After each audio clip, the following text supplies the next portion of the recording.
আসসালামু আলাইকুম। বাংলা সংবাদে আপনাকে স্বাগতম। আজকের সংবাদের শুরুতেই জানিয়ে দিব, ভারতের গলার কাটা শেখ হাসিনাকে নিয়ে বিপদে মোদি, বাংলাদেশের হাতে হস্তান্তর নিয়ে বিশেষ বার্তা।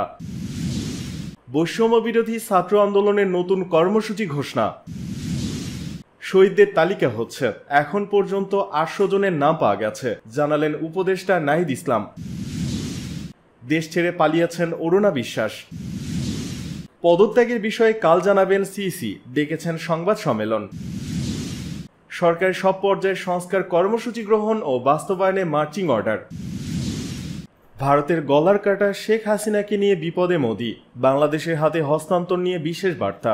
গত 5 আগস্ট বাংলাদেশ থেকে পালিয়ে ভারতে আশ্রয় নেন সাবেক প্রধানমন্ত্রী শেখ হাসিনা। এরই মধ্যে হাসিনার লাল পাসপোর্ট বাতিল করেছে বাংলাদেশের অন্তর্বর্তীকালীন সরকার। পাসপোর্ট বাতিল হবার ফলে শেখ হাসিনাকে আর কূটনৈতিক ক্ষমতা বলে ভারতে 45 দিনের বেশি রাখতে পারবে না সে দেশের সরকার। আবার হাসিনাকে আশ্রয় দিচ্ছে না বিশ্বের কোনো দেশ। এবার হাসিনাকে আশ্রয় দিয়ে একের পর এক কূটনৈতিক সংকটের মুখে পড়তে শুরু করেছে ভারত সরকার। সাবেক স্বৈরাচার প্রধানমন্ত্রীকে আশ্রয় দেয় ভারতের উপর নাখোশ বাংলাদেশের জনগণ। বাংলাদেশের প্রধান বিরোধী দল এরই মধ্যে হাসিনাকে ভারত থেকে ফেরাতে ভারত সরকারের কাছে অনুরোধ জানিয়েছেন। আদালত অনুমতি দিলে ভারত থেকে হাসিনাকে ফেরত আনা হবে বলে এরই মধ্যে ঘোষণাও দিয়েছে অন্তর্বর্তীকালীন সরকারের পররাষ্ট্র উপদেষ্টা। এদিকে হাসিনাকে আশ্রয় দেয় বাংলাদেশ এখন চীনের দিকে ঝুঁকে যাবে বলেও আশঙ্কা করছেন অনেক রাজনৈতিক বিশ্লেষক। সেক্ষেত্রে প্রতিবেশী দেশের সাথে সম্পর্ক আরও তিক্ত হবার সম্ভাবনা আছে ভারতের। এক্ষেত্রে চরম উভয় সংকটে পড়ে গেছে ভারত সরকার। এছাড়া প্রত্যর্পণ চুক্তিতেও শেখ হাসিনাকে ফেরত দেওয়ার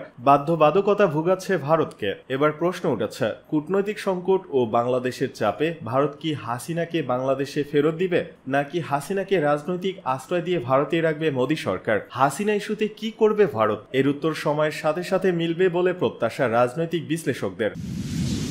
বৈষম্য বিরোধী ছাত্র আন্দোলনের নতুন কর্মসূচি ঘোষণা।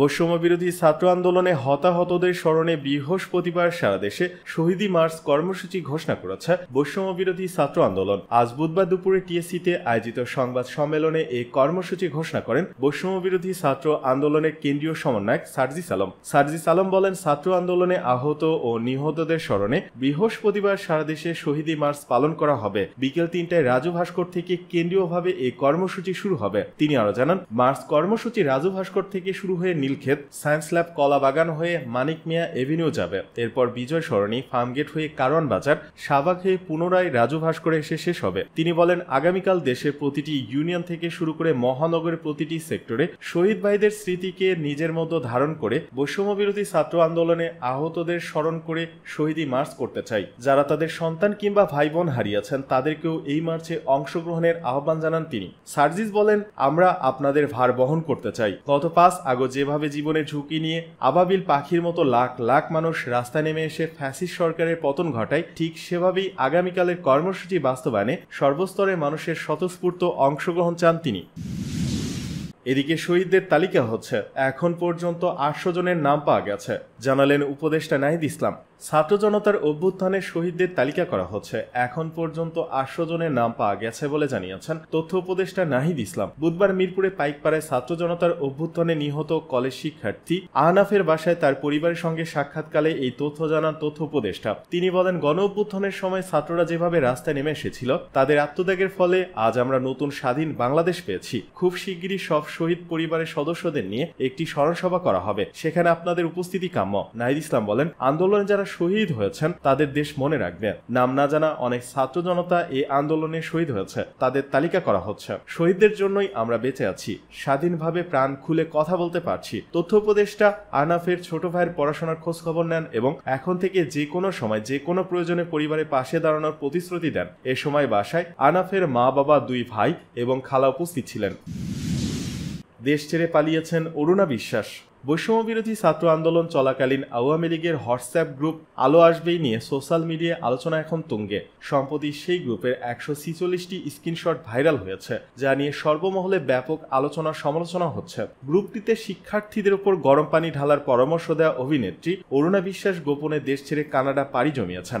এই শিল্পীর একাধিক ঘনিষ্ঠজন বিষয়টি ইত্তেফাক ডিজিটালকে নিশ্চিত করেছেন। শেখ হাসিনা সরকারের পতনের পরপরই কানাডা চলে যান তিনি। এর আগে মঙ্গলবার সকাল থেকে আলোচনায় আসে আলো আসবেই শিরোনামে হোয়াটসঅ্যাপে শোবিজ অঙ্গনে আওয়ামীপন্থী কিছু অভিনয়শিল্পী ও সাংবাদিকদের গ্রুপের কিছু কথোপকথন। সেখানে দেখা যায় গেল জুলাই ছাত্র আন্দোলন দমাতে ছাত্রদের উপর গরম পানি ঢালার পরামর্শ দেন অভিনেত্রী অরুণা বিশ্বাস। অভিনেত্রী জ্যোতিকা জ্যোতির একটি তথ্যের জবাব দিতে গিয়ে অরুণা পরামর্শ দেন আন্দোলনকারীদের গায়ে গরম জল ঢেলে দেওয়ার। তার ভাষ্য ছিল গরম জল দিলেই হবে। এছাড়া ওই গ্রুপে আন্দোলনের পক্ষে যারা প্রোফাইল লাল করেছিলেন তাদের চিনে রাখা এবং পরবর্তী সময়ে সাইজ করার হুমকি দেওয়া হয়। যেখানে আন্দোলন সমর্থন জানিয়ে প্রোফাইল লাল করায় এক সঙ্গীত শিল্পীকে নিয়ে অরুণা বিশ্বাস লিখেন, বয়স যদি কম থাকতো পিটাইতে পিটাইতে বাবা ডাক শিখাইতাম। তার এই আলাপচারিতার অংশ প্রকাশ্যে আসার পর থেকেই অরুণা বিশ্বাসের শাস্তির দাবি করছেন সহশিল্পী থেকে শুরু করে ভক্তরা। অনেকেই তার খোঁজ জানতে চেয়েছেন। এ বিষয়ে বর্তমানে কানাডায় অবস্থান করা ঢাকাই সিনেমার এক চিত্রনায়ক গণমাধ্যমকে জানান,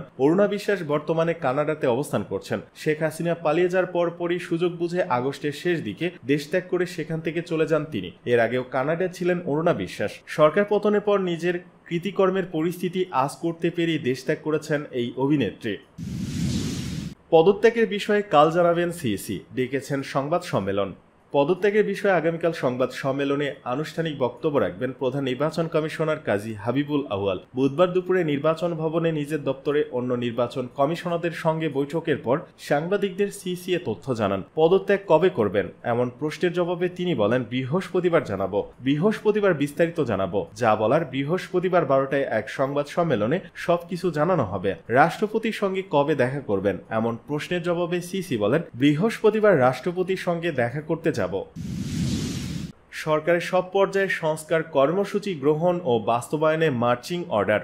সরকারের সব পর্যায়ে সংস্কার কর্মসূচি গ্রহণ ও বাস্তবায়নে মার্চিং অর্ডার দিয়েছেন প্রধান উপদেষ্টা ডক্টর মোহাম্মদ ইউনূস। বুধবার রাজধানী তেজগাঁয়ে প্রধান উপদেষ্টার কার্যালয়ে অনুষ্ঠিত সচিব সভায় প্রধান উপদেষ্টা এই নির্দেশনা দেন। উপদেষ্টার নির্দেশনাগুলো হলো: 1. সরকারের সব পর্যায়ে সংস্কার কর্মসূচি গ্রহণ ও বাস্তবায়নে মার্চিং অর্ডার দিয়েছেন।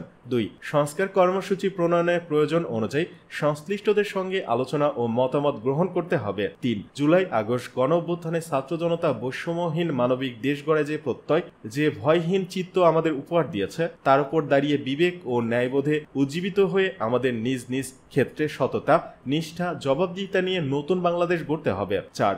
নতুন বাংলাদেশ গড়ার জন্য গদবাঁধা চিন্তাভাবনা থেকে বেরিয়ে এসে চিন্তার সংস্কার করে সৃজনশীল উপায়ে জনস্বার্থকে সর্বোচ্চ গুরুত্ব দিয়ে সরকারি কার্যক্রম পরিচালনা করতে হবে। 5. দুর্নীতির মূলোৎপাটন করে সেবা সহজীকরণের মাধ্যমে জনগণের সর্বোচ্চ সন্তুষ্টি অর্জন করতে হবে। 6. সরকারি অর্থের সর্বোত্তম ব্যবহার নিশ্চিত করতে হবে। 7. সরকারি ক্রয়ে যথার্থ প্রতিযোগিতা নিশ্চিত করতে হবে এবং স্বচ্ছতা, জবাবদিহিতা নিশ্চিতে বিদ্যমান প্রতিবন্ধকতাগুলো দূর করতে হবে। 8. সৃষ্টিশীল নাগরিক বান্ধব মানসিকতা নিয়ে প্রতিটি মন্ত্রণালয় বিভাগ স্বল্প, মধ্য ও দীর্ঘমেয়াদী সংস্কার কর্মসূচির সময়বদ্ধ কর্মপরিকল্পনা দাখিল করবে, যা নিয়মিত মূল্যায়ন বা পরিবীক্ষণ করা হবে। 9. ছাত্র জনতার গণ অভ্যুত্থানে সৃষ্ট নতুন বাংলাদেশ নিয়ে বিশ্বব্যাপী যে আগ্রহ, ইতিবাচক ধারণা তৈরি হয়েছে, দেশের স্বার্থে তার সর্বোত্তম উপায়ে কাজে লাগাতে হবে।